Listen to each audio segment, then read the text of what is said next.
हरे कृष्णा गुरुदेव जय कन्या हरे कृष्णा सर्व चरण में करें।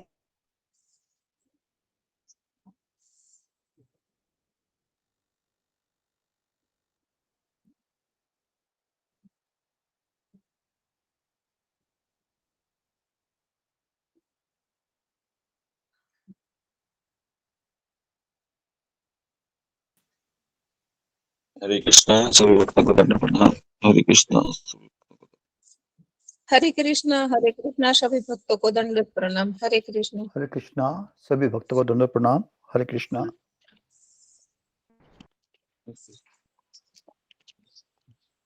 कृष्णा सभी भक्तों को दंडवत प्रणाम। हरे कृष्णा। मुबारक हो माता जी बेटे की बर्थडे का। हरे कृष्णा गुरु जी के दंडवत चरणों हरे कृष्णा सभी भक्तों के चरणों में दंडवत प्रणाम। हरे कृष्णा हरे कृष्णा माता जी। हरे कृष्णा प्रभु जी दंडवत प्रणाम। हरे कृष्णा दंडवत प्रणाम माता जी। हरे कृष्णा हरे कृष्णा।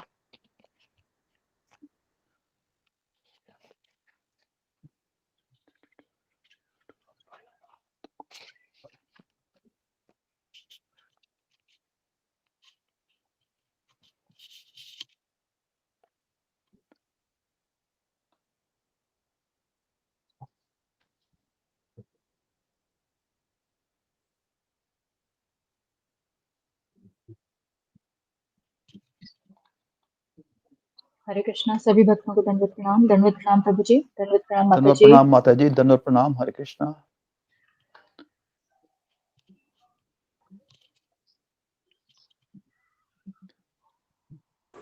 कृष्णा से भक्तों को दंडवत प्रणाम। दंडवत प्रणाम माता जी। हरे कृष्णा। दीप्ति माता जी बेटी की बर्थडे का बहुत बहुत मुबारक हो आपको। हरे कृष्णा दंडवत प्रणाम सभी भक्तों को। दंडवत प्रणाम माता जी। दंडवत प्रणाम। पूजा माता जी। हरे कृष्णा जी माता प्रभु जी जी। आप करिए। जी माता जी। ओम अज्ञानतिमिरान्धस्य ज्ञानाञ्जनशलाकया चक्षुरुन्मीलितं येन तस्मै श्रीगुरुवे नमः। नमो विष्णुपादाय कृष्णपृष्ठाय भूतले श्रीमते भक्तिवेदान्त स्वामिनिति नामिने। नमस्ते सारस्वते देवे गौरवाणी प्रचारिणे निर्विशेष शून्यवादी पाश्चात्य देशतारिणे। जय श्री कृष्ण चैतन्य प्रभु नित्यानंद श्री अद्वैत गदाधर श्रीवासादि गौर भक्तवृंद। हरे कृष्ण कृष्ण कृष्ण हरे हरे, हरे राम राम राम हरे हरे। यशोमति नंदन ब्रज बर नागर, यशोमति नंदन ब्रज बर नागर, गोकुल रंजन कान्हा, गोकुल रंजन कान्हा, गोपी परम धन मदन मनोहर, गोपी परम धन मदन मनोहर, कालिय दमन विधाना, कालिय दमन विधाना, यशोमति नंदन ब्रज बर नागर, यशोमति नंदन ब्रज बर नागर, गोकुल रंजन कान्हा, गोकुल रंजन कान्हा, अमल हरि नाम अमीय विलास, अमल हरि नाम अमीय विलास, विपिन पुरंदर नवीन नगर बर, विपिन पुरंदर नवीन नगर बर, बंसी बदन सुबासा, बंसी बदन सुबासा, यशोमति नंदन ब्रज बर नागर, यशोमति नंदन ब्रज बर नागर, गोकुल रंजन कान्हा, गोकुल रंजन कान्हा, ब्रज जन पालन असुर कुल नाशन, ब्रज जन पालन असुर कुल नाशन, नंद गोधन रखवाला, नंद गोधन रखवाला, गोविंद माधव नवनीत तस्कर, गोविंद माधव नवनीत तस्कर, सुंदर नंद गोपाला, सुंदर नंद गोपाला, यशोमती नंदन ब्रज बर नागर, यशोमती नंदन ब्रज बर नागर, गोकुल रंजन कान्हा, गोकुल रंजन कान्हा, यमुना तट चल गोपी बसन हर, यमुना तट चल गोपी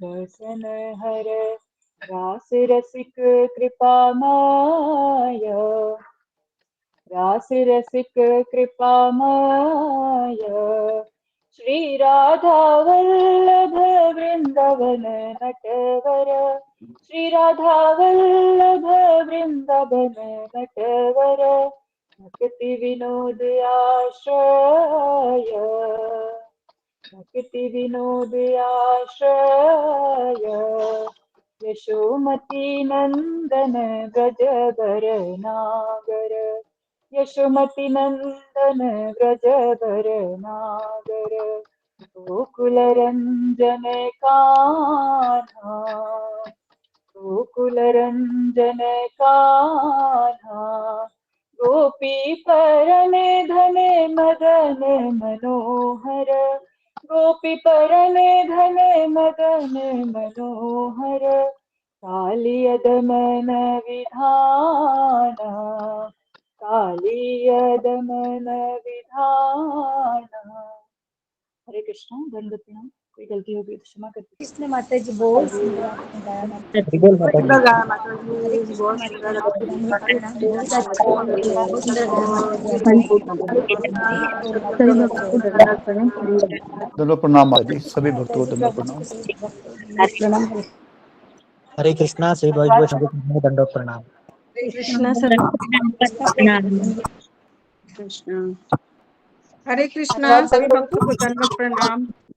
माता हरे जी कृष्णा प्रणाम। हरे हरे कृष्णा हरे कृष्णा। हरे कृष्ण माता जी सभी भक्तों को दंडवत प्रणाम। हरे कृष्णा सभी भक्तों को दंडवत प्रणाम। हरे कृष्ण हरे माता जी कृष्णा दंडवत सभी प्रणाम। भक्तों को दंडवत प्रणाम। सभी भक्तों को बहुत दंडवत सुंदर प्रणाम। माता जी। हरे कृष्णा आप हरे कृष्णा। सुधा अनुवाद भी माता बोलिए जी माता जी। दंडवत प्रणाम। हरे कृष्ण। अनुवाद इस प्रकार है। दंडवत प्रणाम माता जी। कृष्ण मैया यशोदा के पुत्र हैं, ब्रजभूमि के दिव्य प्रेमी हैं, गोकुल वासियों को आकर्षित करने वाले कान्हा हैं, गोपियों के प्राण धन है, मदन का मन हरने वाले तथा कालिया नाग का दमन करने वाले हैं। कृष्ण के ये नाम गायन करने में अत्यधिक अमृतमय आनंद देने वाले हैं। कृष्ण ब्रज के द्वादश वनों के अधिपति हैं तथा उनके सौंदर्य में सदैव अति नवीनता रहती है। वे मुरली बजाते हैं तथा अति सुंदर वस्त्र पहनते हैं। कृष्ण ब्रजवासियों के रक्षक तथा संपूर्ण असुर वंश का नाश करने वाले हैं। कृष्ण नंद महाराज की गायों की रखवाली करने वाले तथा लक्ष्मीपति हैं, माखन चोर हैं तथा नंद महाराज के सुंदर गोपाल हैं। कृष्ण यमुना तट पर विचरने वाले तथा गोपियों का चीर हरण करने वाले हैं। कृष्ण को अपने भक्तों से प्रेमालाप करना अति रुचिकर लगता है। कृष्ण कृपामय है, राधा रानी के प्रेमी हैं, वृंदावन में सबसे कुशल नर्तक हैं तथा भक्ति विनोद के एकमात्र आश्रय हैं। हरे कृष्णा, दंडवत प्रणाम। सभी भक्तों धन्यवाद को माता जी, बहुत सुंदर हरे बात। कृष्ण बहुत सुंदर हरे माता जी। हरे कृष्ण माता जी हरे कृष्ण। जय माता दी। कृष्ण। हरे कृष्णा सभी भक्तों के चरणों में कोटि कोटि दंडवत प्रणाम। हरे दंडवत कृष्ण प्रणाम सभी भक्तों के चरणों में दंडवत प्रणाम। हरे हरे कृष्ण कृष्ण। प्रभु जी माता जी को हरे चरणों में कृष्ण दंडवत माता जी। प्रणाम। हरे कृष्ण। को दंडवत प्रणाम। हरे कृष्णा।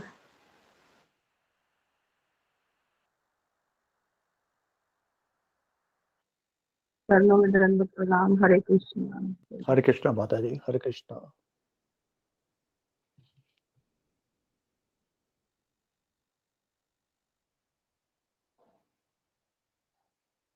कृष्णा आ गया कृष्णा। हरे कृष्णा गुरु जी। दंडवत प्रणाम। सभी भक्तों को दंडवत प्रणाम। दंडवत प्रणाम माता जी। हरे हरे कृष्ण कृष्ण सभी प्रभु जी को भक्तों को माता दंडवत जी को प्रणाम। दंडवत प्रणाम। हरे कृष्ण जय माता जी हरे दंडवत कृष्णा प्रणाम। सभी भक्तों को दंडवत प्रणाम।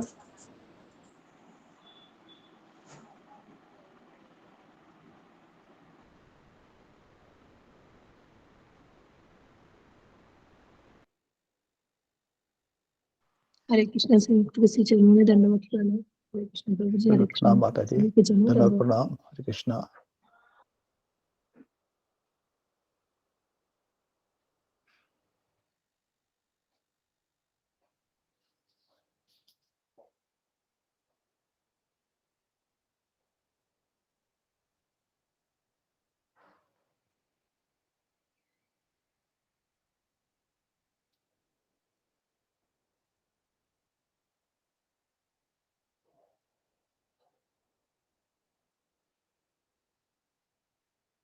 छोटे प्रभु जी हरे कृष्णा। हरे कृष्णा छोटे प्रभु जी बहुत खतरनाक। हरे कृष्णा छोटे प्रभु। कृष्ण हरे कृष्ण छोटे प्रभु। जय श्री कृष्ण। रागिनी माता जी, आपका बेटा है रागिनी माता जी की? आपका क्या करें माता जी? आपका बेटा है? आपका ये क्या बेटा की पोता है क्या? हरे कृष्णा। मैंने प्रभु जी को माता जी को दंडवत प्रणाम। मेरी बेटी है, उनका नाम विशाखा है, गुरु जी ने रखा। मेरा माता जी कोई 7 साल हो गया था, शादी हुआ था, लेकिन कोई बेटा बेटी नहीं था। गुरु का आशीर्वाद से और भक्तों के आशीर्वाद से मेरी एक बेटी है, उनका नाम गुरु जी ने रखा विशाखा। वो मेरी छोटी बेटी है, बहुत अच्छा, 5 महीने का है। और मैं इसको दिखा रही हूँ, देखो कितने सारे भक्त लोग हैं। बहुत सुंदर है माता जी। नाम भी बहुत गुरु की आशीर्वाद से मिला और गुरु ने उनका नाम रखा है विशाखा। हरे वाह। मैं उनको दिखा रही हूँ, देखो कितने सारे लोग भक्त आए। देखो मेरी बेटी को दिखा रही हूँ। हरे कृष्ण माँ के चरणों में हरे कृष्ण। धन्यवाद। इसको भी अभी से भक्त बनाइएगा। मैं आपके आशीर्वाद होगा तो जरूर भक्त बनेंगे। और अभी तो गुरु जी का आशीर्वाद से मेरी जो बेटी हुई है ना, ये तो भगवान कृष्ण का बेटी है, हाँ मेरे हाँ तो हाँ, सही नहीं है। सही जी, बात है मैडम जी। हाँ, गुरु जी का उन्होंने मुझे आशीर्वाद है, दिया गुरु जी है, ने नाम रखा। बस मैं उनका कर्तव्य हाँ, करूंगा। मेरी अपना बेटी थोड़ी है, वो भगवान का बेटी है, भक्तों नहीं का सही बेटी बात है, है माता जी, गुरु का ये बात बेटी है। सही है। ये तो भगवान की, हाँ भगवान की बेटी है, भगवान के सब कुछ होता है। तो जी। बहुत अच्छी भक्त बनेगी वो। हाँ, बड़ी हो गई। और वो भी, मैं जब मेरा बेटी जो मेरे पेट में था, मैं भी प्याज लहसुन नहीं खा रही थी। लेकिन क्या हुआ ना, मैं भी कभी जो इस ग्रुप में आया माता जी, लेकिन तब से मैं सब छोड़ दिया हूँ। चाय कॉफ़ी वो वगैरह नहीं खाती हूँ, क्योंकि मेरे पास पर्सनल मोबाइल नहीं है ना, इसीलिए मैं ग्रुप में हर रोज़ नहीं आ पाती हूँ। अलग रिकॉर्डिंग सुनती हूँ। और गुरु ने जी मुझे एक दिन डांटा कि प्रियतमा तुम आके माला करो। और मैं, ये मेरे पति का मोबाइल है, उनके नाम से जी मैं जी जुड़ी हूँ, तिलोचन मलिक है, और मेरा नाम जी जी हाँ। प्रियतमा है। और मामुनी ओके माता जी माता को, जी। उनका सास का तबीयत ठीक नहीं था, मामुनी माता जी से मिलने के लिए यहाँ पर आया था, मैं उनसे मिलने हूँ। और कल वो गाँव चले गया। मामुनी माता जी, मंजरी माता जी उनका नाम है। हाँ हाँ हाँ माता जी, हाँ मंदिरी माता जी भी बहुत अच्छे हैं। हाँ, बहुत हाँ अच्छे हाँ, से वो भक्ति उनसे मिलने मिलेगा। वो मुझे मिल के गया था यहाँ पर। और जी मैं जी जी। चाहती हूँ, मैं तो भक्त बनूं या नहीं बनूं, मेरी बेटी भक्त बने और बस भगवान का नाम जपे, मैं यही चाहती हूँ आप लोग को सबसे। और आशीर्वाद करें, मैं आपके चरणों में, सब भक्तों के चरणों में कोटि कोटि धन्यवाद प्रणाम करती हूँ। बस ये आशीर्वाद मेरी बेटी को करिए कि वो भक्ति बन सकती जी है माता माता जी। जी, और हम लोग का आशीर्वाद हमेशा साथ है। सब भक्तों का साथ है, भक्ति का साथ है। और मैं कुछ नहीं चाहती हूँ, मेरा जीवन में बस एक लक्ष्य है, मेरी बेटी बस कृष्ण का नाम जप करे, और मेरे मुझ को कुछ नहीं चाहिए माता जी। हरे कृष्णा। जी माता जी, जरूर भक्त बनेगी माता जी। हरे कृष्णा गुरु जी, धन्यवाद प्रणाम गुरु जी। हरे कृष्ण गुरुदेव। हरे कृष्णा गुरु जी धन्यवाद प्रणाम। गुरु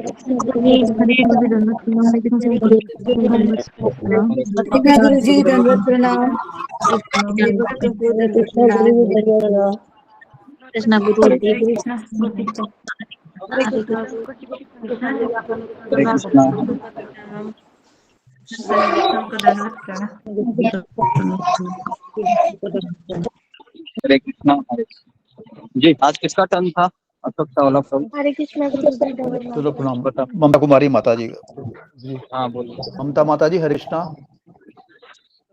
दंडवत प्रणाम गुरु जी। सभी भक्तों को दंडवत प्रणाम। ओम ज्ञान तिमिरांधस्य ज्ञानांजना समाकलनं चक्षुरुन्मीलितं येन तस्मै श्री गुरुवे नमः। तत्काशीर्णवेव च सुपतितानां नमो नमः। गुरु जी कल वृंदावन महिमा के बारे में बताते हैं कि वृंदावन के भाव को जानना है तो हमें आचार्यों के मूल को पढ़ने जानना बहुत जरूरी है। गुरु जी यहाँ पर एक भजन भी गाते हैं, गौरांगे बोलीते है वे। तो कल का विषय था कि क्यों हमें गौरांग प्रभु की कृपा की जरूरत है वृंदावन के भाव को जानने के लिए। तो नरोत्तम दास के ठाकुर के भजन एक यहाँ पर गुरु जी बताते हैं कि यदि गौर ना हुई तो यहाँ पर इस भजन का गुरु जी ने तात्पर्य बताया था कि जब तक यहाँ पर नरोत्तम दास ठाकुर जी कहते हैं कि रघुनाथ दास जी और रूप गोस्वामी जी वो चरण धूलि की कामना करते हैं कि हमारे ऊपर कृपा करे ताकि वो वृंदावन के भाव को समझ सके। वे अगर राधा रानी की महिमा को हमें जानना है तो यहाँ पर भी गुरु जी एक भजन बताते हैं कि हमें पहले राधा रानी के भाव को जानना है तो हमें महाप्रभु के भाव को जानना ही बहुत जरूरी है। वृंदावन में प्रवेश करने से पहले हमें सभी आचार्यों के चरणों में प्रणाम करना चाहिए, उनसे आज्ञा लेना चाहिए, क्योंकि आचार्यों के बिना हम वृंदावन के भाव को नहीं समझ सकते हैं। हम वृंदावन को कैसे देखना चाहिए, गुरु जी बताते हैं कि हमें आध्यात्मिक गुरु की आंखों से ही वृंदावन को देखना चाहिए। और ये जो रूप गोस्वामी है, सनातन गोस्वामी है, ये सब ब्रज के परिकर हैं, इनकी अनुमति के बिना हम वृंदावन में प्रवेश नहीं कर सकते हैं। तो फिर यहाँ वृंदावन में भगवान का रंग कैसा होता है उसका गुरु जी वर्णन करते हैं। गुरु जी बताते हैं कि वृंदावन में श्री कृष्ण का रंग श्याम वर्ण है और राधा रानी का रंग थोड़ा सा पीला रंग पे है। कि जब श्री कृष्ण जब राधा रानी से मिलते हैं तो कृष्ण का रंग हरा हो जाता है, और जब भगवान राधा रानी का बहुत ज्यादा स्मरण करते हैं, बहुत ज्यादा और ज्यादा स्मरण जब करते हैं तो उनका रंग गौर वर्ण यानी सुनहरा रंग का हो जाता है। इसलिए राधा रानी की महिमा को अगर हमें जानना है तो गौरांग प्रभु की पूजा करनी चाहिए। पहले उनके बारे में हमें जानना चाहिए। हम डायरेक्ट राधा कृष्ण की हमें कृपा नहीं मिलती है। इसलिए आचार्य कहते हैं कि यदि गौरांग प्रभु के भाव को हम नहीं पहचान सकते तो राधा रानी को भी हम नहीं जान सकते हैं। और फिर गुरु जी हमारे ये जो गोस्वामी की समाधियों के बारे में थोड़ी सी चर्चा करते हैं कि रूप गोस्वामी का समाधि है राधा दामोदर मंदिर के पास, और रघुनाथ दास गोस्वामी की समाधि राधा कुंड में है, और सनातन गोस्वामी की समाधि राधा मदन मोहन मंदिर के पीछे है। फिर गुरु जी बताते हैं कि हमें जैसे ही मथुरा स्टेशन पहुंचते हैं तो हमें सबसे पहले श्रील प्रभुपाद जी को याद करना चाहिए, क्योंकि हमारा परंपरा का भाव दासानुदास भाव होता है कि बिना गुरु की आज्ञा से हम वृंदावन में प्रवेश नहीं कर सकते हैं। जब जीव गोस्वामी भी जब वृंदावन में आए थे तो नित्यानंद प्रभु से पहले उन्हें की कृपा मिली थी, क्योंकि नित्यानंद प्रभु भी गुरु तत्व हैं, और नित्यानंद प्रभु ने जीव गोस्वामी को पूरा ये ब्रज धाम घुमाया था। इसलिए हमें भी ब्रज में अपने मन से ही नहीं जाना चाहिए, बिना गुरु की अनुमति से हमें नहीं जाना चाहिए, नहीं तो हम वहाँ पर जाके अपराध हम कर सकते हैं। परंतु हमें ब्रजवासियों का आदर करना चाहिए, हमें उनकी गलतियों को नहीं देखना चाहिए। फिर यहाँ गुरुजी अपने जो गए थे वृंदावन पहली बार, तो गुरुजी ने अपना थोड़ा सा यहाँ पर अनुभव बताते हैं कि जब हम लोग मथुरा स्टेशन सभी जब भक्त पहुँचते हैं तो सब भक्त मथुरा स्टेशन पर दंडवत प्रणाम करते हैं और फिर आगे बढ़ते हैं।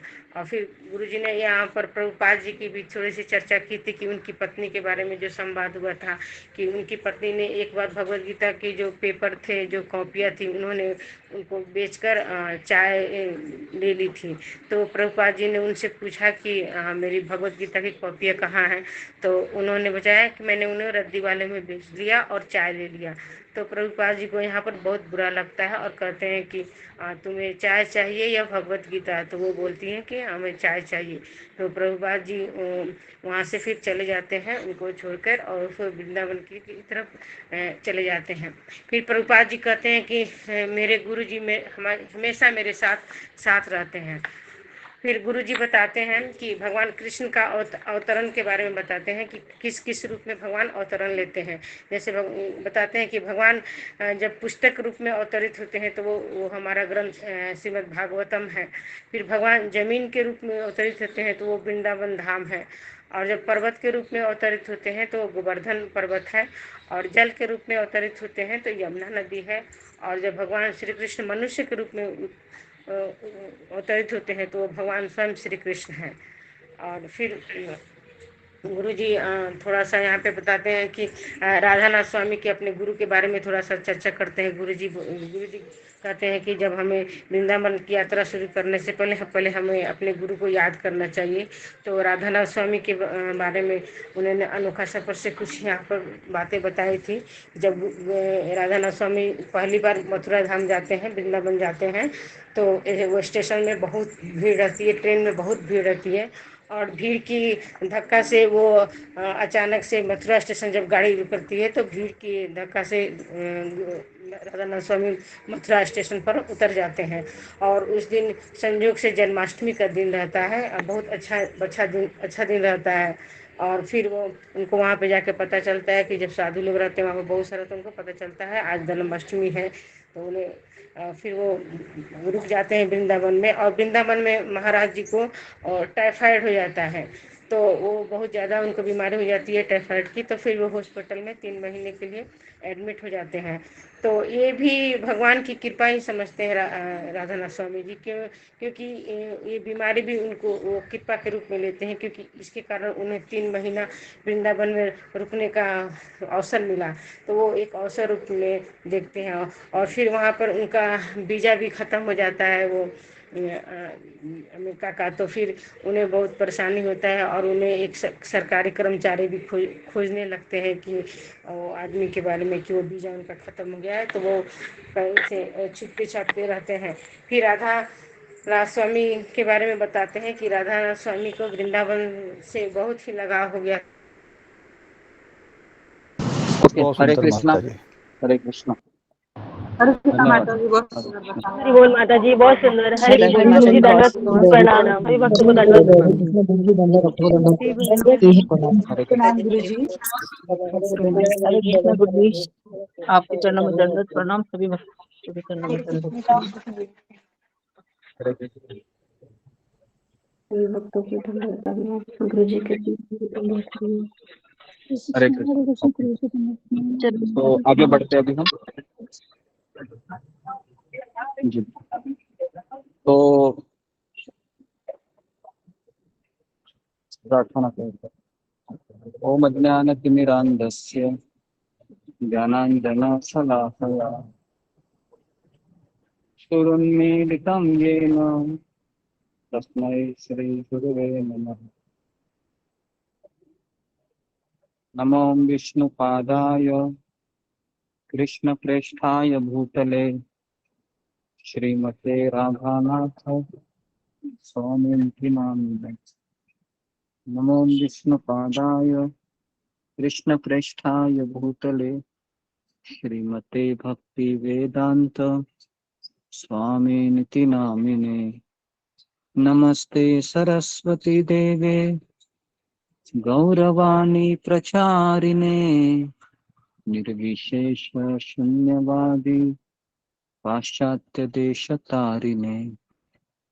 हे कृष्ण करुणा सिंधु दीनबंधु जगतपते गोपेश गोपिका कांत राधा कांता नमोस्तुते। तप्त कांचन गौरांगी राधे वृंदावनेश्वरी वृषभानुसुते देवी प्रणमामि हरिप्रिये। कल्पतरुभ्यश्च कृपा सिन्धुभ्य एव च पतितानां पावनेभ्यो वैष्णवेभ्यो नमो नमः। श्री कृष्ण चैतन्य प्रभु नित्यानंद श्री अद्वैत गदाधर श्रीवासादि गौर भक्तवृंद। हरे कृष्णा कृष्णा कृष्णा हरे हरे हरे राम राम राम हरे हरे। ओके, हरे कृष्णा, सबका स्वागत है सत्र में। हरे कृष्ण गुरु जी, दंडवत प्रणाम। अनाउंसमेंट करना है कुछ? तो प्रणाम गुरु जी। जी गुरु जी, हरे कृष्णा। सभी भक्तों के चरणों में, गुरुदेव के चरणों में दंडवत प्रणाम। आज गुरु जी दीप्ति सचदेवा जी की माता जी की सुपुत्री शानवी का जन्मदिन है। हम सब परिवार को श्री कृष्ण भावना भावित शुभकामनाएं और बधाई देते हैं और उनकी बेटी के उज्जवल, सुखद, प्रगतिमय, आनंदमय, दीर्घायु, कृपामय और भक्तिमय जीवन के लिए भगवान श्री कृष्ण, परम पूज्य श्री गुरुदेव के चरणों में और सब भक्तों के चरणों में आशीर्वचनों की कामना करते हैं कि वो अपने लक्ष्य भी प्राप्त करे और भक्ति में भी लगे। हम सभी के लिए भगवान श्री कृष्ण, परम पूज्य श्रीलाल प्रभुपाद जी महाराज, परम पूज्य श्री राधानाथ स्वामी महाराज, परम पूज्य समस्त वैष्णवाचार्यों, परम आदरणीय और पूज्य गुरुदेव के चरणों में, आदरणीय भक्त वृंद के चरणों में हम आशीष की कामना करते हैं। धन्यवाद गुरु जी, धन्यवाद प्रणाम जी। तो हम 3 बार हरे कृष्ण महामंत्र बोलते हैं सारे भक्तों के लिए। हरे कृष्णा हरे कृष्णा कृष्णा कृष्णा हरे हरे हरे राम हरे कृष्णा कृष्णा कृष्णा हरे हरे, हरे राम राम हरे हरे, हरे कृष्णा हरे हरे हरे, हरे राम राम हरे हरे, हरे कृष्ण हरे हरे, हरे राम राम हरे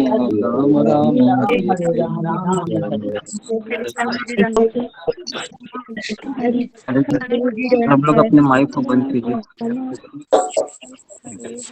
अपने माइक को बंद कीजिए, कैमरा को ऑन कीजिए। जी, तो 21 तारीख से वृंदावन यात्रा शुरू हो रहा है। तो आज तारीख 17 है, 4 दिन बचे हैं और पिछले दो से 3 दिनों से हम लगातार वृंदावन के भाव को अपनाने की कोशिश कर रहे हैं। समस्त आचार्य और राधानाथ स्वामी महाराज के शब्दों के द्वारा कोशिश में तो हम लगे हैं कि अच्छी तरह से मनोभावना को हम बना सके, लेकिन फिर भी हम आचार्यों की कृपा के बिना हम इसको प्राप्त नहीं कर सकते। तो आज हम शुरुआत करेंगे कि परम पूज्य राधानाथ स्वामी महाराज पहली बार वृंदावन कैसे आते हैं और उनका अनुभव देखेंगे हम किस तरह से वह। तो मैं अनोखा सफर किताब में से पढ़ रहा हूँ। तो महाराज कह रहे कि जैसे मुझे किसी भक्तों ने बताया कि यहाँ से ही 10 किलोमीटर दूर 10 माइल वृंदावन करके जगह है जहाँ पर भगवान श्री कृष्ण का जन्म हुआ था। तो महाराज लिखते, वृंदावन मेरा हृदय आशाओं से भरा था।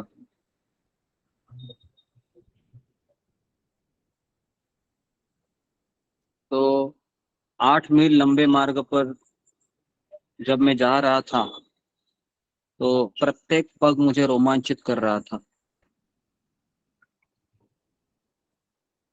सड़क के दोनों ओर इमली के विशाल वृक्ष थे और चरमराते पहियों वाली भूमि से एक बैलगाड़ी धीरे धीरे मेरे पास से गुजरी।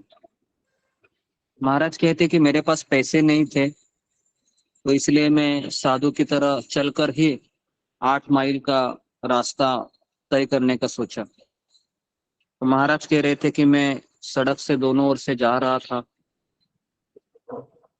और एक बैलगाड़ी है मेरे पास से गुजर रही थी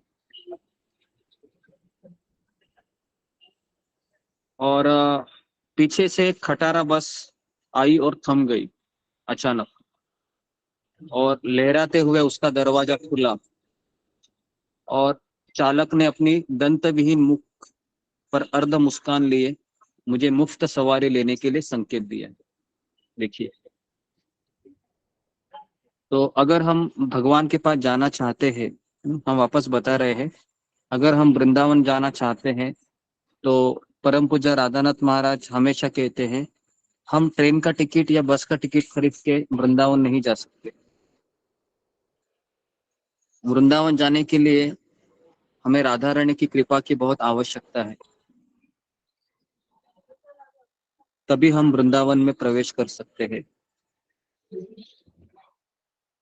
तो मैं वापस कह रहा हूँ कि परम पूज्य राधानाथ स्वामी महाराज के ऊपर इनकी कृपा हुई थी, जो उनका मन अचानक लगा कि मुझे वृंदावन जाना चाहिए। तो वृंदावन का एक्सेस महाराज को कैसे प्राप्त हुआ, कौन मुझे बताएगा? फिंगर को रेस करके बताइए जी।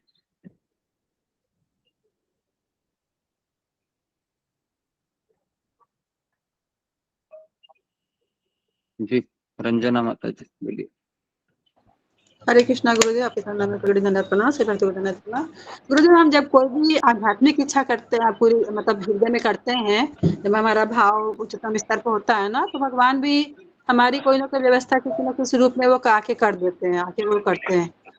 तो राधानाथ स्वामी महाराज तो इतने महान शुद्ध भक्त थे, इतने मतलब, तो भगवान ने जब उनकी इच्छा की कि मैं मतलब वृंदावन पैदल ही मतलब चल के जाऊं, क्योंकि उनके पास वैसी सुविधा नहीं थी, तो भगवान ने उन पर बहुत बड़ी कृपा की कि उनको मतलब कैसे भी करके जी उनको, जी तो वही देखिए, हमारी अगर जी, तो अगर आपको भूल रहे हैं कि महाराज वृंदावन आने से पहले किससे मिले थे?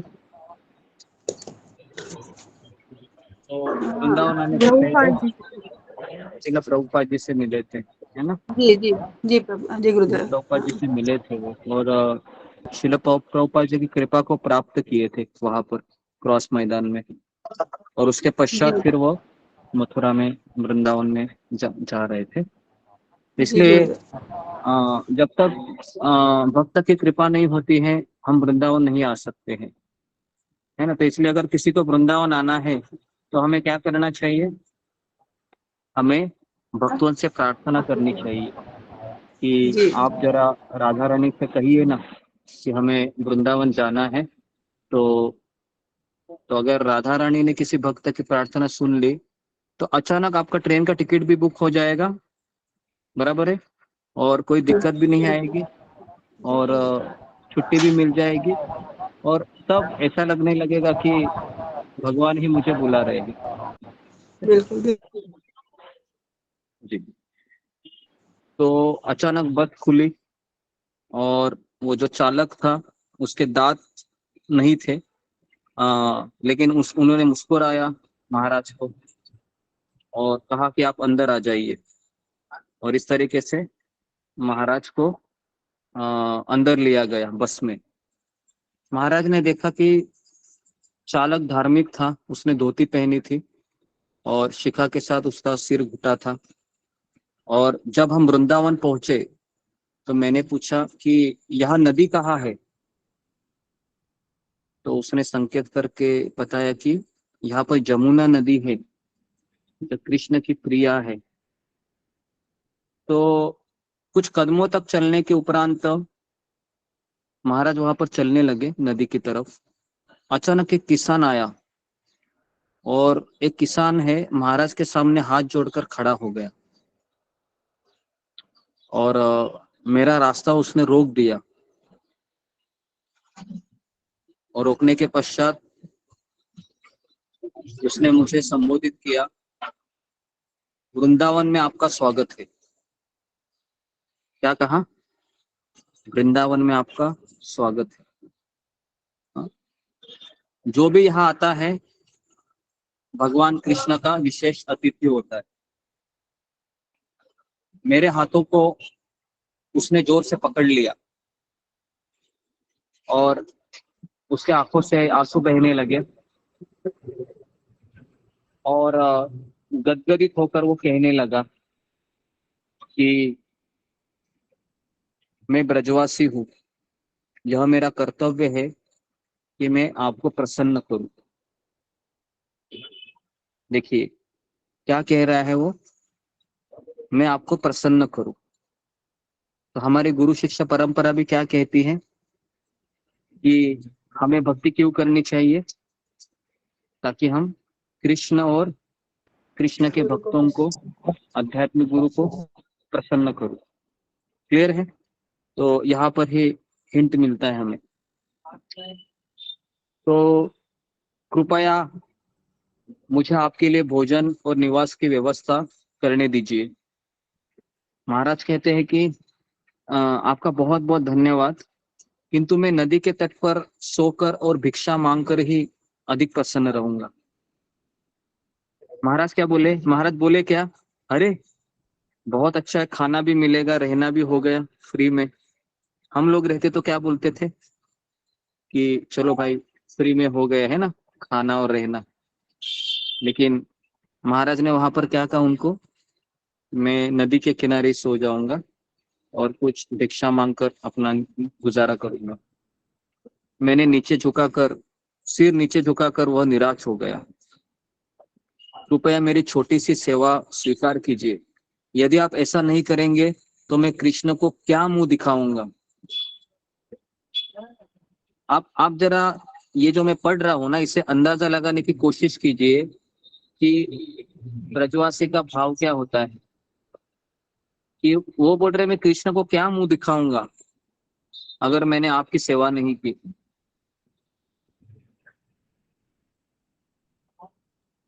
तो इस तरीके से उसके विनम्र प्रस्ताव को ठुकरा पाना मेरे लिए अत्यंत कठिन लगा, क्योंकि उसके आंखों से पानी आ रहे थे और मैं उस ब्रजवासी से प्रेम करने लगा, मानो मेरा कोई परिजन घर लौटने पर मेरा स्वागत कर रहा है।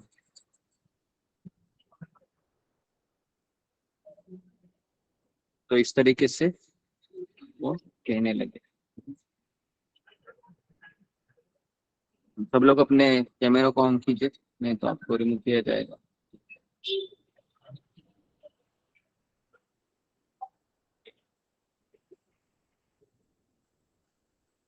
तो इस तरीके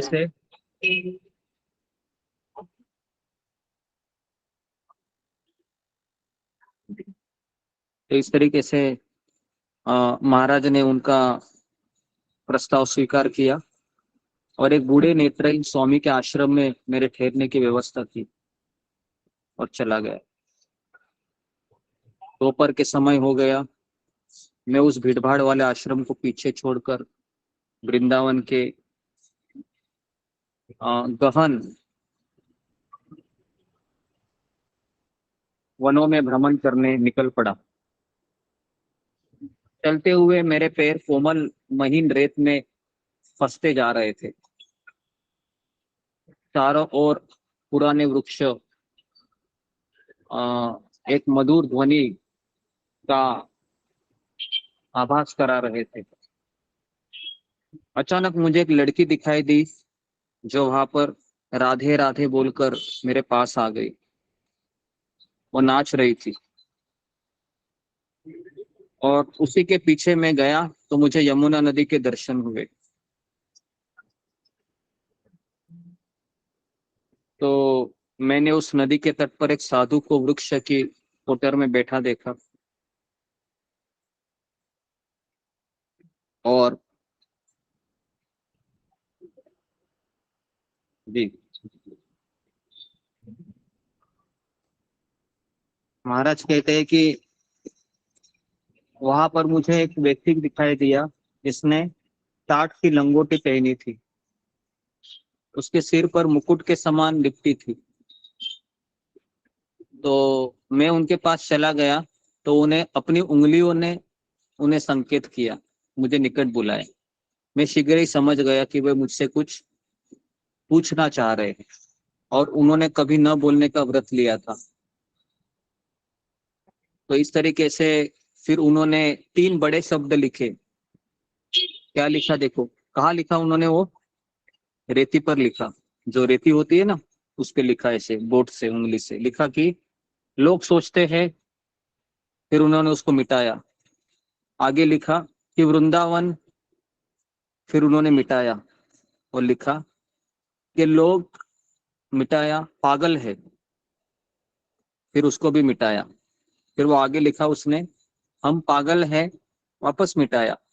फिर उन्होंने बड़े अक्षरों में लिखा कृष्ण के लिए, तो उन्होंने उन शब्दों को भी मिटा दिया और बार बार मिटाकर उसने फिर एक लंबी लाइन लिखी।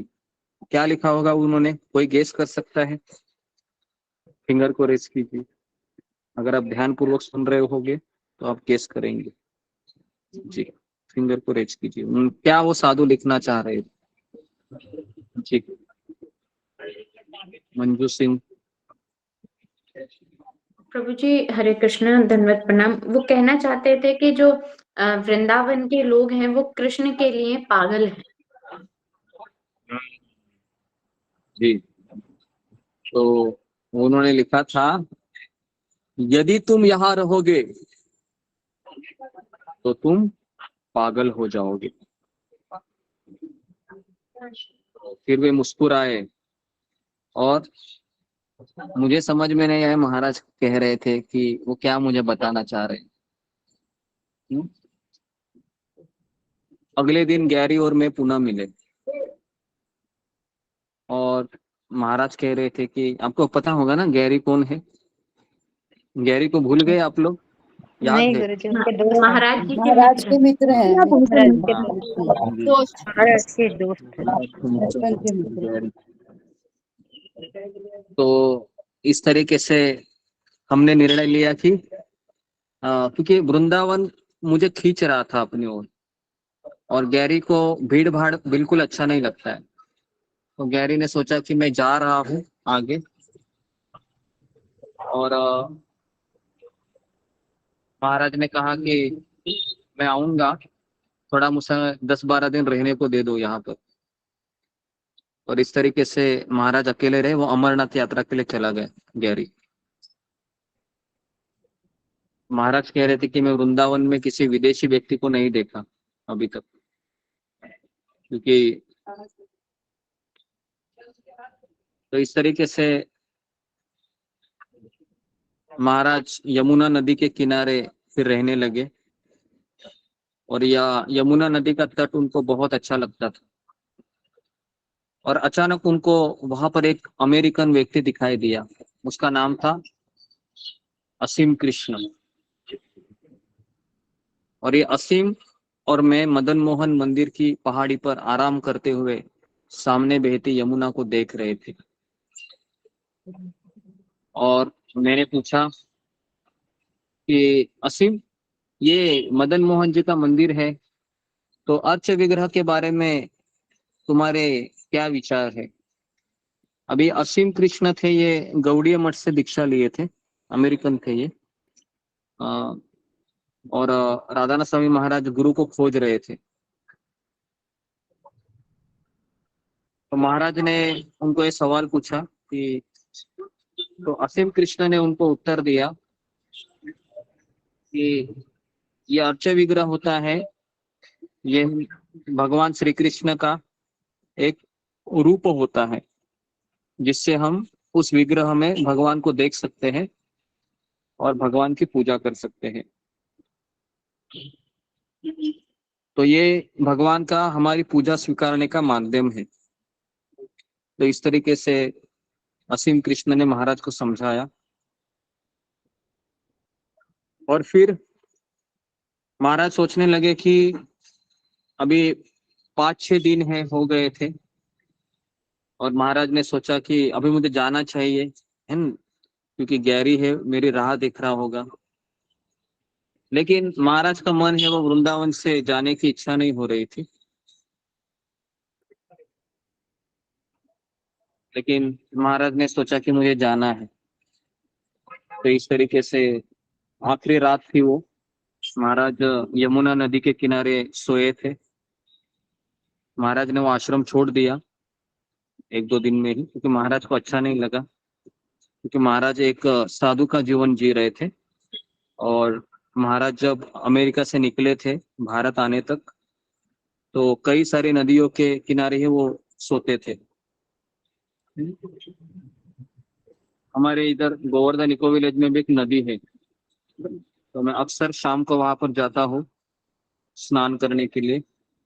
पूरे दिन भर के थकान मिटाता हूँ और फिर वहां पर मैं भागवत पढ़ते बैठता हूँ।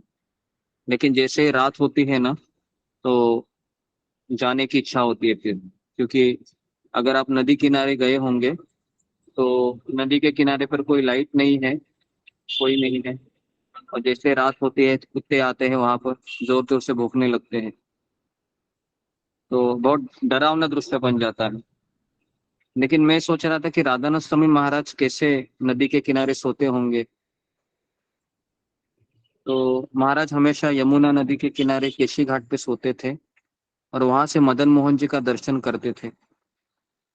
और आपको पता होगा कि जब जब महाराज उस मदन मोहन जी के मंदिर को देखते थे केशी घाट से, तो उनके मन में ये इच्छा होती थी कि मैं मदन मोहन जी को, है ना, दूसरी जगह पर इंस्टॉल करूं।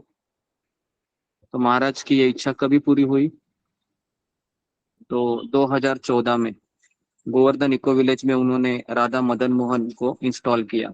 याद है, मैं आपको हमेशा दर्शन कराता हूँ स्टेटस में, अगर आपने किसी ने देखा होगा तो, जी गुरु जी। किस तरह से राधा मदन मोहन देखा है, की देखा है गुरु जी।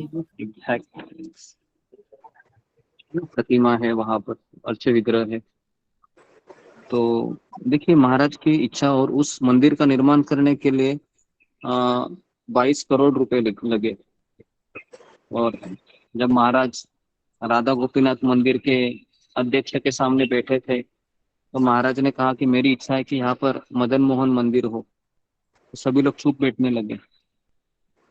तो अध्यक्ष ने कहा कि महाराज हमारे पास कोई फंड नहीं है, क्योंकि मंदिर का निर्माण करने के लिए बहुत पैसा लगेगा।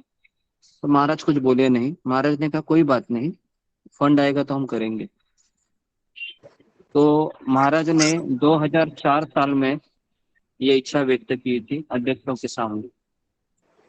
और अभी अध्यक्ष ये सब महाराज के शिष्य है ना, सब महाराज के शिष्य हैं। तो उन्होंने सोचा कि मुझे महाराज की इच्छा, तो गुरुदेव की इच्छा पूर्ण करनी चाहिए। तो 8 साल के बाद अध्यक्ष ने महाराज को कहा कि अभी हमारे पास पैसे आए हैं तो हम कर सकते हैं। तो इस तरीके से फिर महाराज की वो इच्छा पूरी हो गई और 2014 में मदन मोहन जी का मंदिर है वो इंस्टॉल हुआ यहाँ पर गोवर्धन को विलेज में। और आपको पता होगा कि मदन मोहन मंदिर जी के जो विग्रह है, डिक्टो विग्रह बनाए गए हैं, सेम टू सेम। और मदन मोहन जी के जो पुजारी थे, है ना, तो उन्होंने स्केच करने को मना किया था पहले, आप इसका स्केच नहीं ले सकते हो। लेकिन तो गोवर्धन इको विलेज से 2 ब्रह्मचारी गए थे मदन मोहन जी का वो तस्वीर को लेने के लिए, है ना, लेकिन अलाउ नहीं कर रहे थे। तो उन्होंने फिर कहा कि क्या हम गर्भगृह में जा सकते हैं? कहा कि आप जा तो सकते हैं, लेकिन आपके पास कोई पेपर पेन मोबाइल नहीं होना चाहिए। तो फिर वो 2 ब्रह्मचारी गए और उन्होंने राधा मदन मोहन जी की छवि को अपने आंखों में देखा और अपने हाथों से, है ना, उन्होंने ऐसा, फिर वो दोनों भी ऐसे ये थे, आर्टिस्ट थे। तो दोनों फिर रूम पे आकर उन्होंने स्केच निकाला राधा मदन मोहन जी का, है ना। और वो स्केच का वो अभी, लेकिन हाइट को कैसे करे? तो फिर उन्होंने उस जो मंदिर का जो ये था डायरोमा, उससे उन्होंने अंदाजा लगाया कि कितने फीट के विग्रह हो सकते हैं। तो इस तरह से वो विग्रह बनाए गए। और आपको पता है वो जो विग्रह आप देख रहे हैं ना, महाराज ने इसको 5 बार रिजेक्ट किया। 5 बार कहा कि ये नहीं, ये नहीं है, ये नहीं है, ये नहीं है। तो 2 ब्रह्मचारी जयपुर जाते थे और जयपुर में वह बनवाता था उसको, और उसके लिए पत्थर भी अलग लगता है, काला पत्थर बोलते हैं उसको, है ना, कृष्ण का विग्रह बनाना है। तो बहुत तपस्या हो गई उस विग्रह को बनाने के लिए। ऐसे नहीं कि तुरंत विग्रह बनते हैं, है ना। तो इस तरीके से विग्रह बनाया गया और उसके पश्चात, है ना, जब इंस्टॉल करने की बात आई तो उस समय भी पूरे, है ना, बम्बई के मंदिरों में काफी भक्त थे, वो सब आए थे।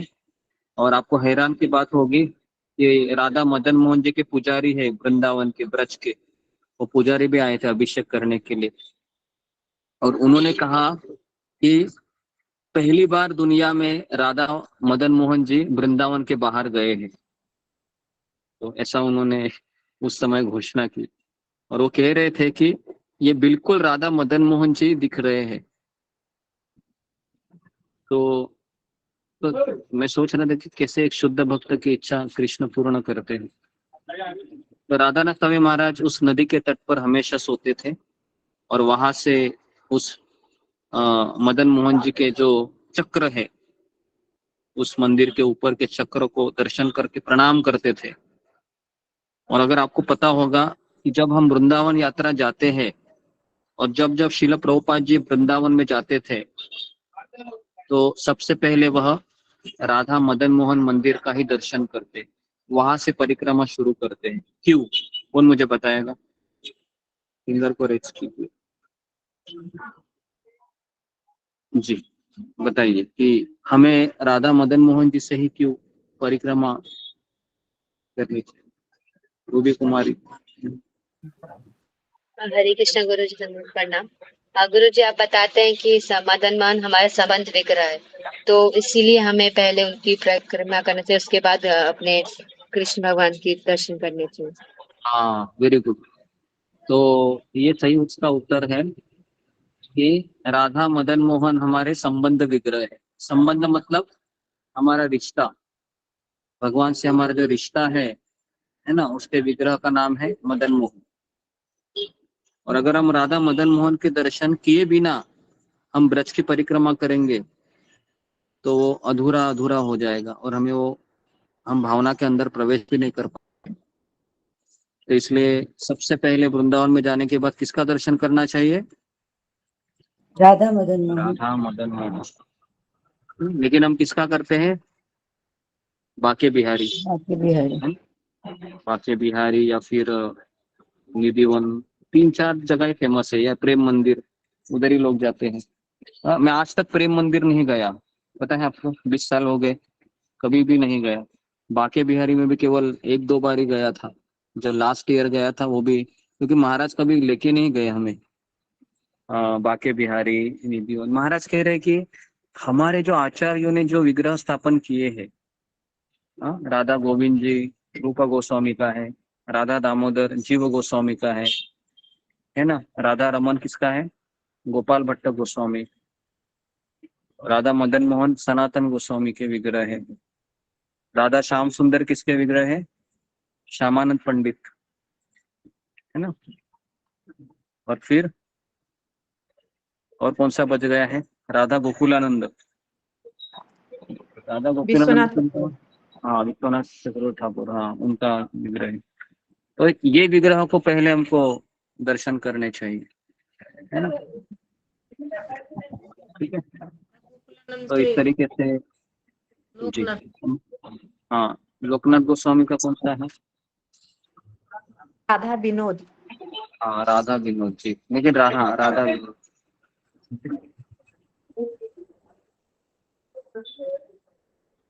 तो इस तरीके से महाराज का वहां पर शेड्यूल रहता था कि अभी मुझे जाना है, 7 दिन 8 दिन हो गए थे। महाराज को बहुत अच्छा लगने लगा और अचानक महाराज कहते हैं कि जिस दिन मुझे जाना था उस दिन मैं उठ नहीं पा रहा था, मैं यमुना के किनारे सोया था और मैंने देखा कि मेरे सर के ऊपर बहुत बड़े ऐसे जो झील जो पंछी है वो घूम रहे थे और मैंने देखा कि मुझे तेज बुखार था और मैं उठ नहीं पा रहा था।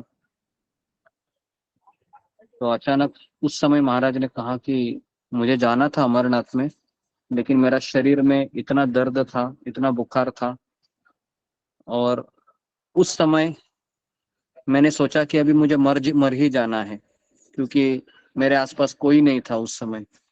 मैं ऐसे ही यमुना की रेत पर लेटा हुआ था, मेरे कपड़े मैले थे, मेरी दाढ़ी बड़ी हुई थी, एक साधु की तरह मेरे हाथ में लाठी थी और अचानक एक गिद्ध आ गया और उसने अपनी चोंच मेरे जो शरीर के अंदर घुसाई और उसके पश्चात और 3-4 झील मुझे दिखाई देने लगे आकाश में। महाराज कह रहे थे कि अभी मुझे लगा कि इन 4 जो झील है उनका खाद्य बनकर ही मुझे मरना होगा। तो इस तरीके से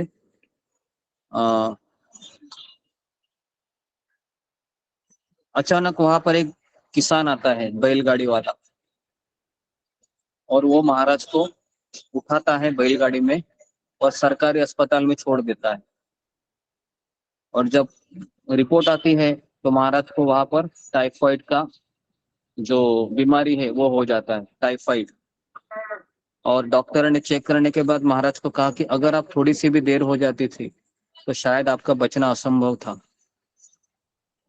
और उस समय डॉक्टर ने महाराज को कहा कि आपको 1 से 3 महीना इधर ही रहना होगा और आपको कुछ नहीं खाना है, आपको केवल खिचड़ी खाना है, लिक्विड खाना है। तो इस तरीके से 1 महीना महाराज वहां पर रहे। महाराज गैरी के बारे में सोच रहे थे। महाराज ने गैरी को वचन दिया था कि मैं अमरनाथ को मिलूंगा, लेकिन कोई उस समय मोबाइल नहीं थे, कोई तार नहीं था, कुछ नहीं था। बस केवल लोग बोलते थे कि 4 दिन के बाद तुम इधर मिलना, इस तरीके से होता था। महाराज है वह बच गए वहां पर। और उस समय कुछ गौड़ीय जो सन्यासी है उनका नाम था कृष्णदास बाबा जी महाराज और असीम कृष्ण। ये दोनों महाराज को मिलने आते थे और हरे कृष्ण महामंत्र का कीर्तन करते थे। तो महाराज कहते हैं कि उनके स्नेह भरी जो शब्दों से और हरे कृष्ण कीर्तन करने से मैं 1 महीने के अंदर ही ठीक हुआ। लेकिन उस 1 महीने से मेरे हृदय में ऐसे हुआ कि वृंदावन ही मेरा घर है, वृंदावन ही मेरी पूजा की स्थली है। जिसको मैं ढूंढते हुए अमेरिका से भारत में आया था वो मुझे प्राप्त हुआ है, ऐसे महाराज को लगने लगा। और महाराज ने डिसाइड किया कि मैं मेरी पूरी जिंदगी वृंदावन में ही रहूंगा। और इस तरीके से महाराज फिर गौड़िया मठ में चले गए वहां पर रहने के लिए। लेकिन अचानक गौड़िया मठ में जो सन्यासी थे बन महाराज, उन्होंने महाराज को कहा कि मैं चाहता हूं कि तुम दीक्षा ले लो मेरे से। तो महाराज के मन में आया कि अगर मैं समर्पित होना चाहूंगा तभी मैं दीक्षा लूंगा। तो इसलिए महाराज ने कहा कि अभी भी मेरा समर्पित होने का भाव नहीं है, मैं और अध्ययन करना चाहता हूँ। तो बन महाराज ने कुछ कहा नहीं। बन महाराज कहा कि ठीक है, कोई बात नहीं, लेकिन आश्रम के सारे लोग हैं वो तुम्हें भगवान के नाम से पुकारना चाहते हैं, तो मैं तुमको एक नाम देता हूँ। क्या नाम दिया था उन्होंने भगवान महाराज को, किसी को याद है? फिंगर को रेस कीजिए। उस समय टोकन नाम दिया था महाराज को, उस किताब में लिखा हुआ है। अगर आपने ध्यान पूर्वक सुना होगा, 3 महीने पहले हमने उनका नाम था, महाराज को नाम दिया था उन्होंने रतिन कृष्ण। क्या नाम दिया था? रतिन कृष्ण दास, ये उनको नाम दिया था महाराज को, है ना। तो ये दीक्षा का नाम नहीं था, ऐसे ही ताकि आश्रम के लोग हैं ना उनको उस नाम से पुकारे, है ना। तो महाराज, लेकिन जब किसी आश्रम के साधु को ये बात पता चली कि उनके गुरु इसको दीक्षा दे रहे थे लेकिन इसने मना किया, तो वो साधु जोर से चिल्लाया महाराज के ऊपर कि तुमने गुरुदेव की आज्ञा का पालन नहीं किया, कि इतना अच्छा अवसर था दीक्षा लेने का और तुम दीक्षा को ठुकरा दिया। तो साधु तो उसने कहा कि तुम भूत बन जाओगे, भूत की तरह घूमते रहोगे। महाराज को ये बात अच्छी नहीं लगी। महाराज कहा कि तो यहाँ पर मेरे कारण बहुत समस्या हो रही है। तो महाराज ने कहा कि मैं चला जाता हूँ। वापस महाराज वहीं पर गए, यमुना के किनारे रेत पर सोने लगे। और महाराज फिर ठंडे पानी में स्नान करते थे और थोड़े समय वहीं पर बैठकर हरे कृष्ण महामंत्र का जप करते थे।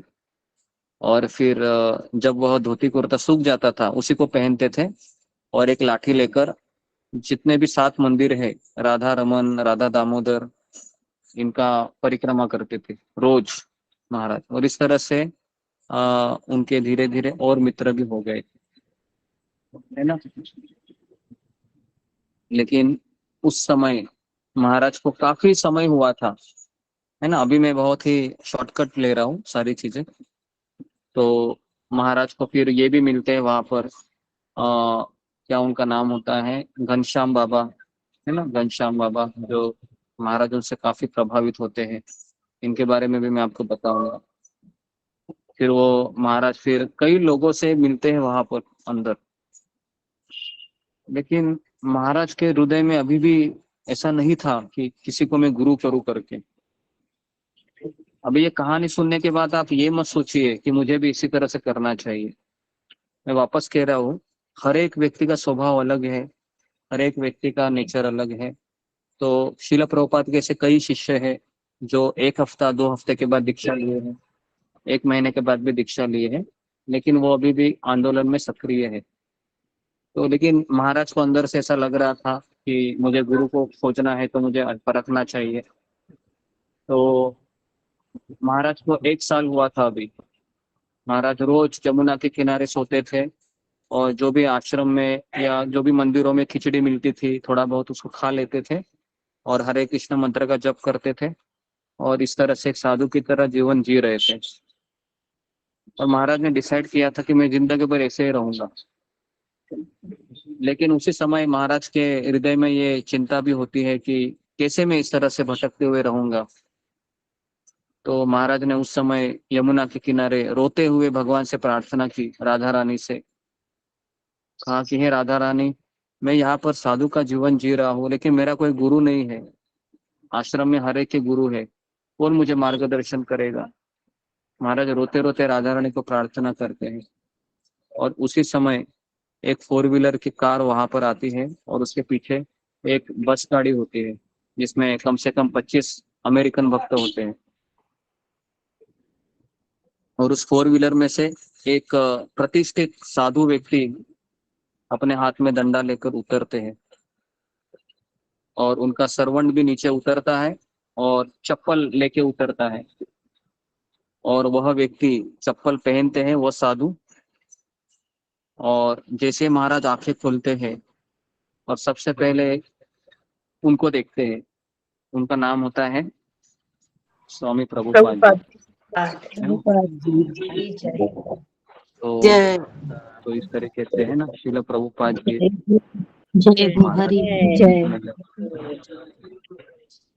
तो इस तरीके से देखिए, महाराज 1 साल घूम रहे थे।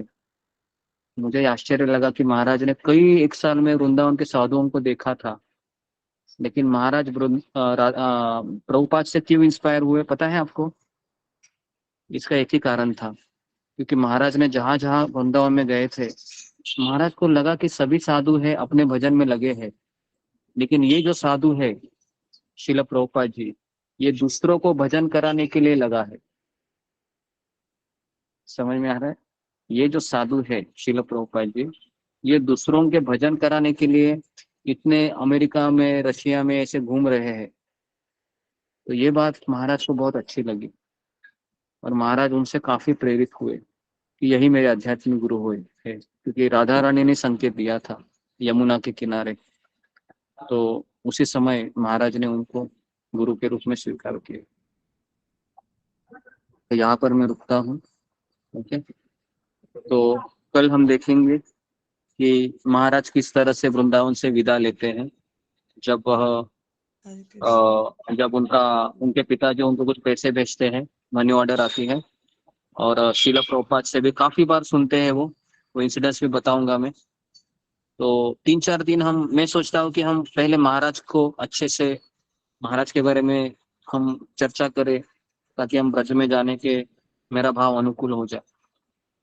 ठीक है, तो यहाँ पर मैं रुकता हूँ। किसी का कुछ प्रश्न है तो 1-2 प्रश्न हम देंगे।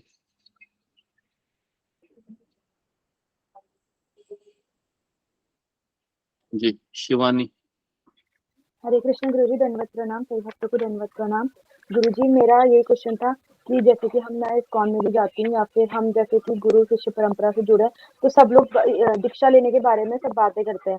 तो गुरुजी मुझे भी ऐसे ही लगता है कि मुझे दीक्षा ले लेनी चाहिए। मतलब मुझे अभी दीक्षा लेने का तो कुछ नहीं है, मतलब मैं चाहती हूँ मैं दीक्षा ले लूँ, क्योंकि मैं इतना ज़्यादा दृढ़ निश्चय नहीं हूँ और ऊपर से 16 माला का हम वचन देते हैं तो उसे पूरा करना पड़ता है। तो मैं चाहती हूँ जब मैं अच्छे से हो जाए कि मैं रोज 16 माला कर पाऊंगी, तब मतलब उसके बाद दीक्षा लूंगी। तो मैं अभी बहुत ज़्यादा टाइम लेके दीक्षा लेना चाहती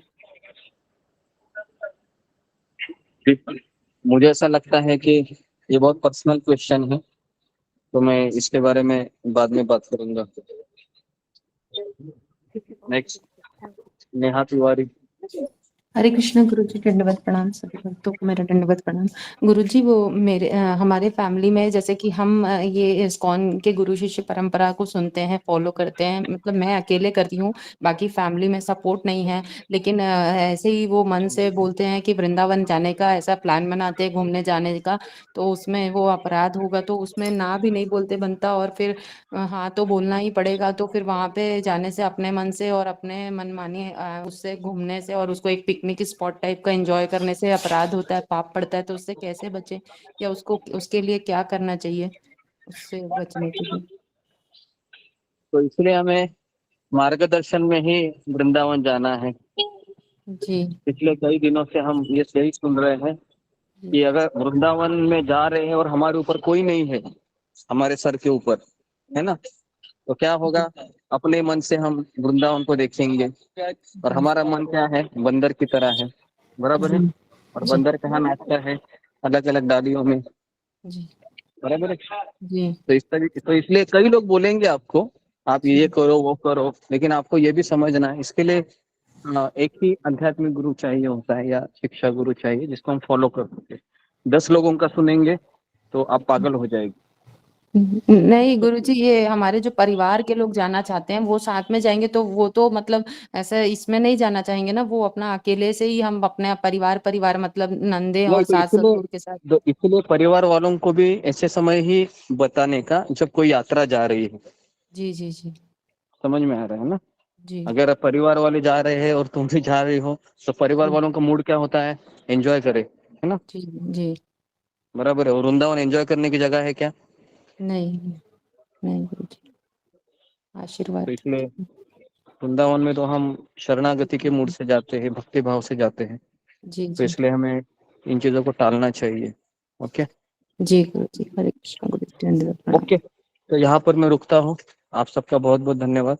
हरे कृष्णा कृष्ण हरे कृष्णा हरे हरे, हरे राम हरे राम, राम राम कृष्णा गुरु जी दंडवत प्रणाम। सभी भक्तों चरणों में दंडवत प्रणाम। गुरुजी गुरु जी के चरणों में दंडवत प्रणाम। सभी भक्तों के गुरु जी चरणों में आपके प्रणाम। चरणों में दंडवत प्रणाम। सभी गुरु भक्तों गुरु जी माता जी दंडवत प्रणाम। सभी नाम दंडवत प्रणाम। धन्यवाद माता जय जी, माता सभी जी भक्तों के दंडवत चरणों में प्रणाम। दंडवत प्रणाम। सभी भक्त के चरणों में दंडवत प्रणाम। प्रियंका माता जी दंडवत प्रणाम। माता जी दंडवत प्रणाम। गीता माता जी दंडवत प्रणाम। सभी भक्तों के चरणों में दंड प्रणाम।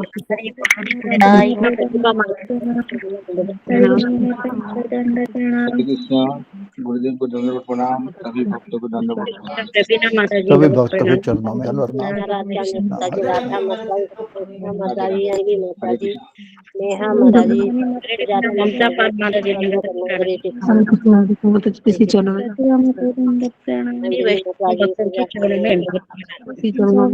सुजाता उषा गौरा माता जी, जुमा गौरा माता जी, हरे कृष्णा, सभी राधा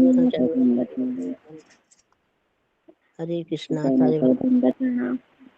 हरे कृष्णा सब भक्तों को दंडवत प्रणाम। हरे कृष्ण। हरे कृष्णा, सुलेखा माता जी, मुनि कुमारी माता जी, सबको दंडवत प्रणाम। हरे कृष्णा सुलेखा माता मुनि को माता दंडवत प्रणाम।